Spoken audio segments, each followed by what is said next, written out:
So our first step in using a Revit architecture model and importing it to 3D Studio Max will be shown in this first video. So I have a model opened up here in Revit Architecture 2008, and the view that's selected is the view that's exported out of Revit Architecture. So I'm going to click on the 3D button on the toolbar there to go into my 3D view.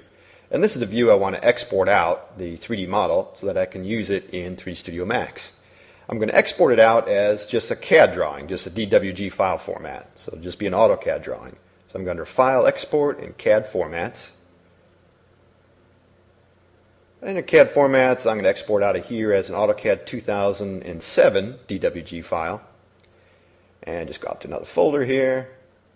And I'm just going to save that out. I'm using all the default settings here, so I'm not making any changes. I'm making sure the current view is what's going to be exported. I didn't have to prep the model in any special way. I'm going under Options here now. And here under Export Options, I'm keeping everything as default. Under Solids here, I'm exporting as a polymesh. Notice the other option, I could export as an ACIS solid. I'm going as a polymesh because I want each surface to be a separate surface so that I can easily put materials on it in Max. If I export it as the solids, the ACIS solids, I could then also put materials on them, but I would need multi-sub-object materials. If I needed to do Boolean subtractions to change the geometry, I would have to export it out as a solid. So I've exported that file out and saved it. Now I'm going to open up 3D Studio Max here, and first I want to set up just my settings here under my user interface. So I'm going to go under Customize and go under the Default UI, or Custom UI and Default Switcher. And here's just an easy way. I'm going to Design Viz Mental Ray. It's an easy way to set up a lot of the default settings. I definitely want to use Mental Ray and take advantage of a lot of the new lighting features and a lot of the new materials that are in Mental Ray.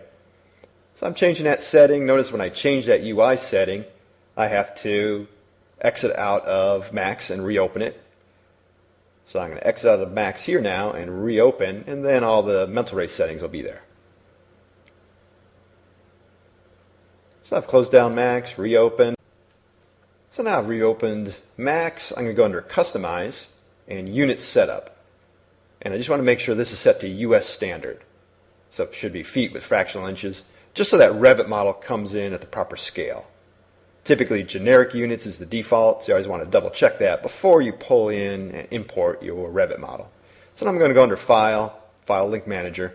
And through the File Link Manager is how I'm going to bring that geometry from Revit into Max. So I'm going to File Link Manager. And the first step, you can see the File button there. Just click on File, navigate out to that AutoCAD DWG that I had exported out of Revit. And I'm going to open that up.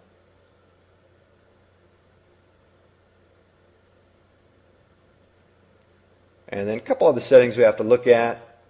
Under Presets tab here, just make sure Revit is the preset that's highlighted. I'm just going to allow the presets for the geometry to work from Revit. Click on the Rescale button. Notice incoming file units changes to inches. So again, just to keep everything to scale. Attach the file. I click on that button. And then now we're linking that DWG drawing we exported out of Revit and pulling it into Max. So pretty quick process.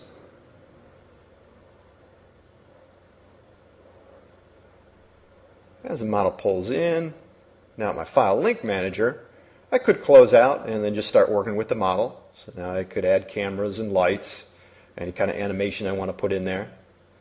I'm just panning and zooming so I can see all my model there. I hit H on my keyboard to get my list of objects. So as you can see here, each 3D object type in Revit is imported into Max. So I've got each wall in here, I've got furniture, plumbing fixtures. So it makes it real easy to select the object when you want to select it to put materials on it, let's say. So that was by just hitting H on the keyboard. I'm going to go back into my File Link Manager for a moment. And this time go under the Files tab. Here you can see a list there that shows the file you linked from Revit.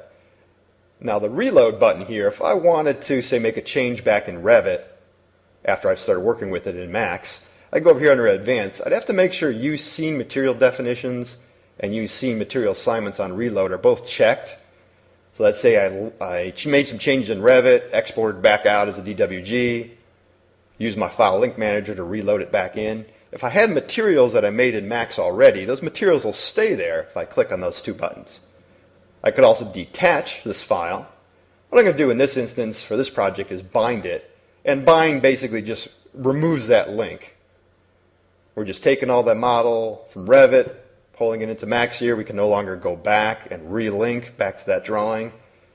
So at this point, if you're going to bind it, it's just going to give you the option that you can't make, or you lose the option to make any changes back in Revit.